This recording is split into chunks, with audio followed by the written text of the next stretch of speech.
नमस्कार. प्राध्यापक बीजी मांगले जागर टाइम्स मध्ये आपल्या सर्वांचं स्वागत करत आहे. भारतीय जनता पार्टीतून होणारी गळती नेत्यांची आज थांबता थांबत नाही. पर्यायानं केंद्रीय गृहमंत्री अमित भाई शाह मैदानात उतरले. राज्यातल्या त्यांचे दौरे वाढले. मित्रो, एक वेळ असा होता भारतीय जनता पार्टीमध्ये अनेक नेत्यांच्या मध्ये सामील होण्यासाठी जणू चढाओढ लागली होती. दररोज बातम्या आपण बघायचो. आता हे एवढ्या मोठ्या प्रमाणावर नेत्यांचं भाजपमध्ये सामील होणं समाजाला आश्चर्य वाटत होतं. त्यावेळेला एकदा काय घडलं, एकदा लोकसभा 2024च्या निवडणुका झाल्या आणि सगळी गणितं बदलली, पारडच फिरलं. भाजपमध्ये राहून आपल्याला भविष्य नाही किंवा भाजप आता आपलं काहीही वाकडं करू शकत नाही, अशीच भावना, अशी मानसिकता सगळ्यांचे नेत्यांची झाली. भाजपमधून, महायुतीमधून धडाधड नेते बाहेर पडू लागले. अगदी दररोज गयाराम म्हणून त्यांना आपण आघाडीतून प्रमुख ज्या कारणाने हे बाहेर पडतायत आणि इतर पक्षामध्ये सामील होत आहेत, त्यामध्ये जो पक्ष आहे त्यात राष्ट्रवादी शरद पवार गटामध्ये मोठ्या प्रमाणात इनकमिंग सुरू आहे. मित्रो, 2014 पूर्वी जो तो नेता भाजपमध्ये सामील होण्यासाठी धडपडत होता, त्याचं कारण एक असं होतं की भारतीय जनता पार्टीच सर्वेसर्वा आहे आणि त्यांच्यामध्ये राहूनच आपल्याला भविष्य आहे, असं सगळ्या नेत्यांना वाटत होतं. पण घडलं काय? त्याला अर्थात भाजपमध्ये येण्यासाठी कारण काय? प्रमुख 3. तपास यंत्रणांचा ससेमिरा नको, ईडीच्या चौकशा होऊ नयेत. उदाहरण सांगतो, माजी मंत्री हर्षवर्धन पाटील हे त्यासाठीच गेले होते. ते एकदा स्पष्टच म्हणाले, मला आता शांतपणे झोप लागते.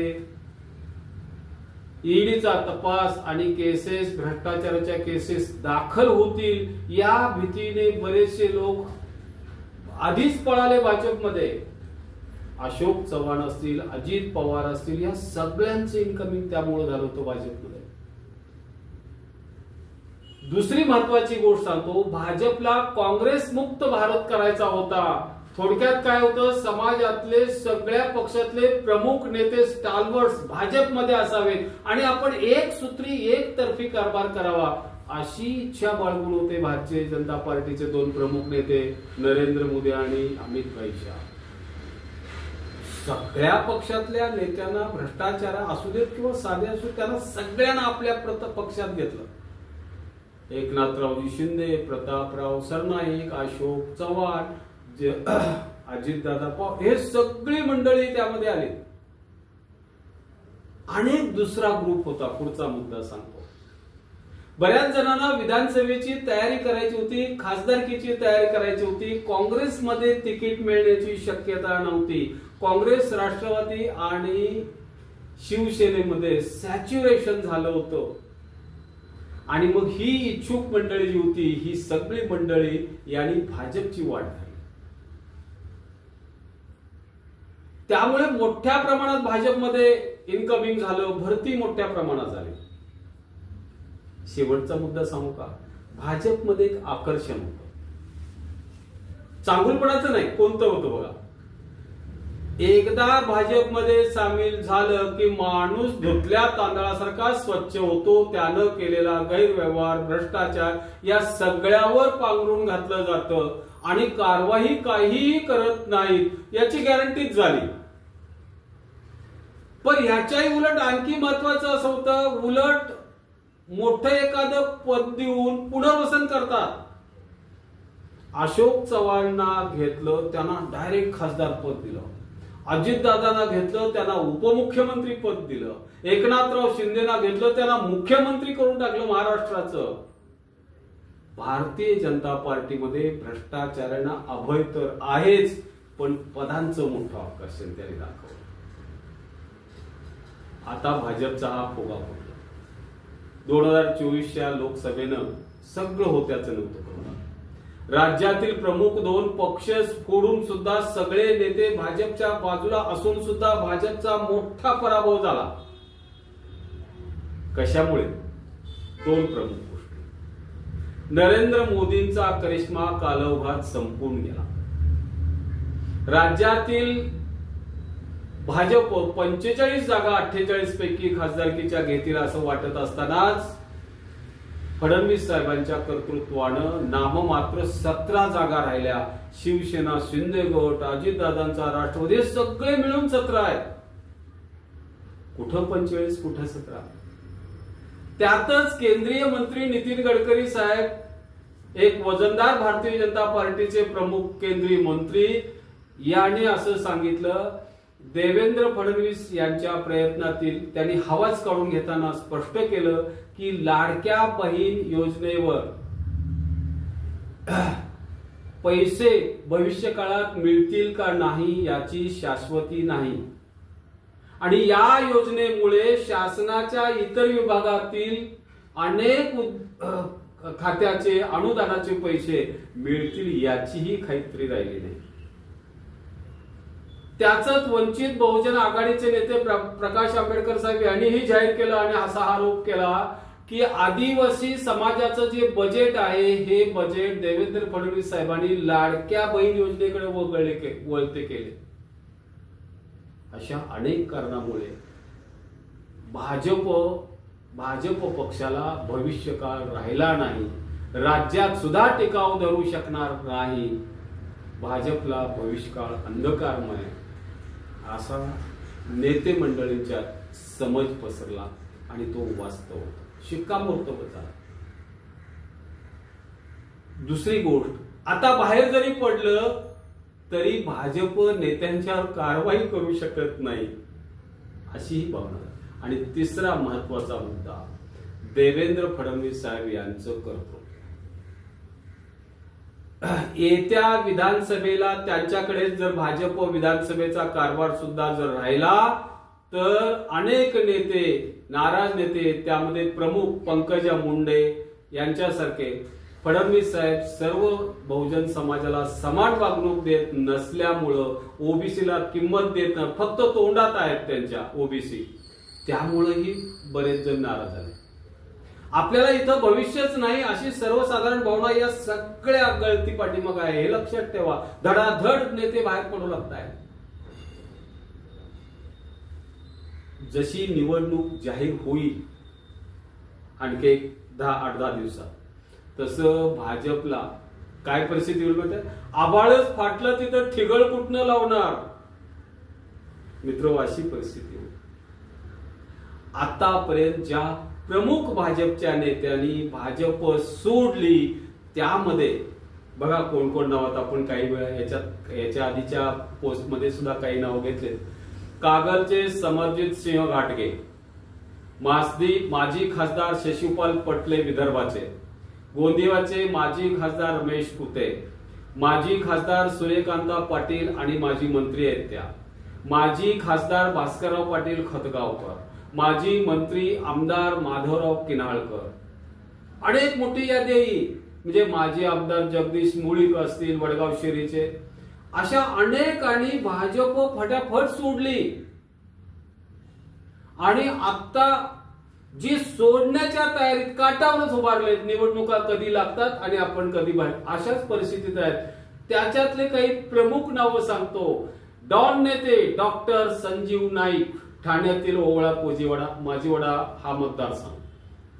इथून प्रताप सरनाईक शिंदे शिवसेनेचे, त्यांना तिकीट मिळाले असल्यामुळं आणि संजीव नाईक बरेच वर्ष तयारीत असल्यामुळं ते बाहेर पडण्याच्याच तयारीत आहे. भाजप मधनं ते बाहेर कधी बाहेर पडतील सांगता येत नाही. विद्यमान आमदार माजी मंत्री नवी मुंबईचे सर्वेसर्वा ऐरोली मतदारसंघाचे प्रमुख गणेश नाईक माजी मंत्री. डॉक्टर संजीव नाईकांना तिकीट न मिळाल्यामुळे त्यांची गोची झाल्या, तेही भाजप सोडण्याच्या विचारात आहेत, हे लक्षात घ्या. तिसरा, मुरबाड मधून माजी खासदार कपिल पाटील साहेब, कसा आहे, आमदार किसन कथोरे बीजेपीचे, त्यांना तिथं तिकीट मिळत असल्यामुळं कपिल पाटील साहेब बाहेरच पडणार असं त्यांनी जाहीर केलंय. चौथं, कल्याणपूरचे आमदार गणपतराव गायकवाड सध्या जे जेलमध्ये आहेत, भाजपचे आमदार आहेत, यांचं आणि मुख्यमंत्री एकनाथ शिंदे यांचं जराही पटत नाही. दोघांच्या मध्ये प्रचंड संघर्ष आहे. त्यामुळे त्यांच्या सौभाग्यवतीचं म्हणजे गणपतराव गायकवाडांच्या सौभाग्यवतींना तिकीट मिळेल भाजपचं, अशी जी आशा होती त्या ती मावळलेली आहे. त्याही भाजप सोडण्याच्या स्थितीत आहे. एकेकाळी 5वा मुद्दा सांगतो, एकेकाळी शरद पवारांचे खास विश्वासू सहकारी मधुकरराव पिचड, त्यांचे पुत्र माजी आमदार वैभव पिचड हे सुद्धा भाजपमधून म्हणजे राष्ट्रवादीमध्ये, शरद पवारांच्या राष्ट्रवादीमध्ये केव्हाही करतील स्वग्रही येतील. 6, दौंड मतदारसंघातील माजी आमदार रमेश थोरात साहेब बाहेर पडतायत, त्यांनी तसं जाहीर केलं. 7वा, देवेंद्र फडणवीस यांचे मित्र आणि चंदगड विधानसभा मतदारसंघातील एका वेळेला अपक्ष म्हणून गेल्या वेळा जे लढलेले होते, 2 नंबरची मतं घेतली होती शिवाजी पाटील, ते शरद पवार साहेबांना भेटलेत आणि तिकिटाच्या रांगेत आहेत पवार साहेबांच्या. 8वा, भाजपचे बाळ माने की जे भास्करराव जाधव गुहागरचे आमदार यांचे नातेवाईक आहेत, त्यांनी भाजप सोडली. 9, तुमसर जिल्हा भंडारा इथले माजी आमदार चरण वाघमारे यांनीही भाजपला रामराम केला.